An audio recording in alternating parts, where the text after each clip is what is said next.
வணக்கம். இந்த சுவாரஸ்யமான விளக்கப்பதிவிற்கு உங்களை அன்போட வரவேற்கிறேன். இன்னைக்கு நம்ம பார்க்க போற விஷயம் ரொம்பவே ஸ்பெஷலானதுங்க. ஒரு பக்கம் நம்ம தினம் புது புது ஆரோக்கிய பிரச்சனைகளை சந்திச்சுட்டு இருக்கோம். இன்னொரு பக்கம் வெளிநாட்டுல இருந்து வர்ற விலை உயர்ந்த உணவுகளை சூப்பர் ஃபுட்னு சொல்லி தேடி ஓடிட்டு இருக்கோம்.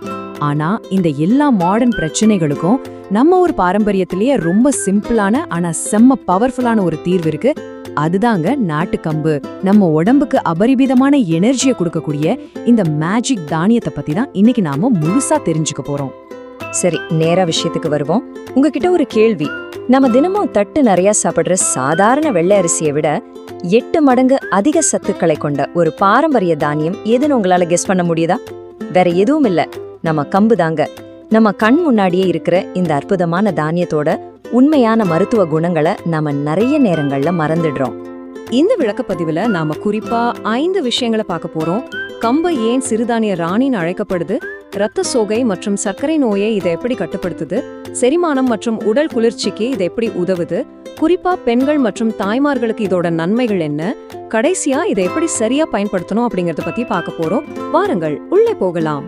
முதல் பகுதி, சிறுதானியங்களின் ராணியான நம்ம நாட்டு கம்பு. இரண்டாவது பகுதி, இன்னைக்கு நிறைய பேரை வாட்டி வதைக்கிற இரத்த சோகை மற்றும் சர்க்கரை நோயை இது எப்படி எதிர்கொள்ளுதுன்னு பார்க்கலாம்.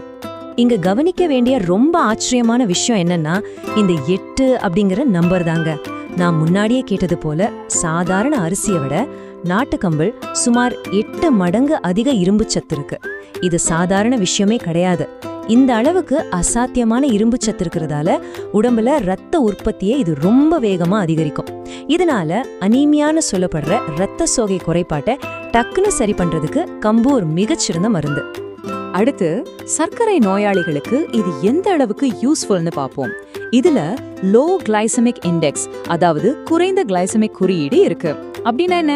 அதாவது நம்ம கம்பை சாப்பிடும்போது அது ரத்தத்துல சர்க்கரையோட அளவை பக்கன்னு ஏத்திடாம ரொம்ப மெதுவா சீரா வச்சுக்க உதவுது.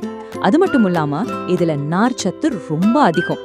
அதனால நீரிழிவு நோயாளிகளுக்கு வெள்ளை அரிசிக்கு மாற்றா கிடைக்கக்கூடிய பெஸ்ட் உணவு நம்ம கம்பு தாங்க. உடம்பு வெயிட்ட குறைக்கணும், கொழுப்பை கண்ட்ரோல்ல வைக்கணும்னு நினைக்கிறவங்களுக்கு இது நிஜமாவே ஒரு ஜாக்பாட்.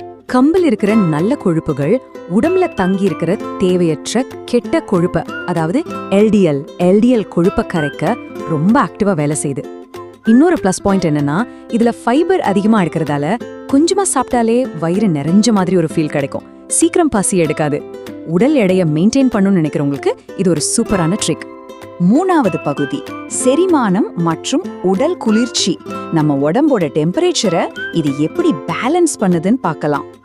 நாட்டுக்கம்பு ஒரு அருமையான natural coolant, natural body cooler. உடம்புக்கு அவ்வளவு குளிர்ச்சியை தரக்கூடியது. சுட்டெரிக்கும் வெயில் காலத்துல செயற்கையான குளிர்பானங்களை தேடி ஓடுறத விட்டுட்டு சும்மா ஒரு கிளாஸ் கம்மங்கூழ் கொடுத்து பாருங்களேன். அதிகப்படியான உடல் உஷ்ணம் அப்படியே குறையும். வெயிலால வரக்கூடிய அந்த சோர்வு நீங்கி இன்ஸ்டன்டா உங்க உடம்புக்கு ஒரு எனர்ஜி கிடைக்கிறத நீங்களே ஃபீல் பண்ணுவீங்க. செரிமானத்தை பொறுத்த வரைக்கும் இதுல இருக்கிற நார்ச்சத்து மலச்சிக்கல் மற்றும் செரிமான கோளாறுகள் பக்கமே வராம பாத்துக்கும். இதை தொடர்ந்து சாதமாவோ கஞ்சியாவோ சாப்பிட்டு வந்தா வயிறு மற்றும் வாய்ப்புண்கள் சீக்கிரமா ஆறிடும். அது மட்டும் இல்லைங்க, இது குடல் புற்றுநோய் வராமலும் தடுக்குது. இதுல நிறைஞ்சிருக்கிற வைட்டமின்கள் மற்றும் ஆன்டி ஆக்சிடென்ட்டுகள் நம்ம இம்யூன் சிஸ்டமை ஸ்ட்ராங் ஆக்குறதோட கண் நரம்புகளுக்கு புத்துணர்வு கொடுத்து கண் பார்வையும் ரொம்ப தெளிவாக்குது. நிஜமாவே இது ஒரு ஆல்ரவுண்டர் தானே. நான்காவது பகுதி, இது ரொம்பவே ஸ்பெஷலான ஒரு டாபிக். பெண்கள் மற்றும் தாய்மார்களுக்கு கம்பு எந்த அளவுக்கு முக்கியம்னு பார்க்கலாம்.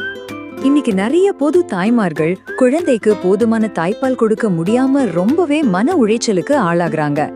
இதுக்கு நம்ம பாரம்பரியம் சொல்ற ரொம்ப சிம்பிளான ஆனா பவர்ஃபுல்லான தீர்வு தான் கம்பு களி அல்லது கம்மங்கூழ். இதை தொடர்ந்த உணவுல சேர்த்துக்கும் போது தாய்மார்களுக்கு தாய்ப்பால் சுரப்பு இயற்கையாவே ரொம்ப நல்லா அதிகரிக்கும். அதே போல பெண்கள் ஒவ்வொரு மாசமும் மாதவிடாய் காலங்கள்ல சந்திக்கிற பெரிய கஷ்டம் அந்த அடிவயிற்று வலி மற்றும் அதிகப்படியான ரத்தப்போக்கு. இந்த நேரங்கள்ல இளம் சூடான கம்பு உணவு சாப்பிடுறது இந்த பிரச்சனைகளுக்கு எந்தவித பக்க விளைவுகளும் இல்லாத ஒரு அருமையான இயற்கை நிவாரணமா செயல்படுது. சரி, இப்போ ரொம்ப முக்கியமான கடைசி பகுதிக்கு வந்தாச்சு.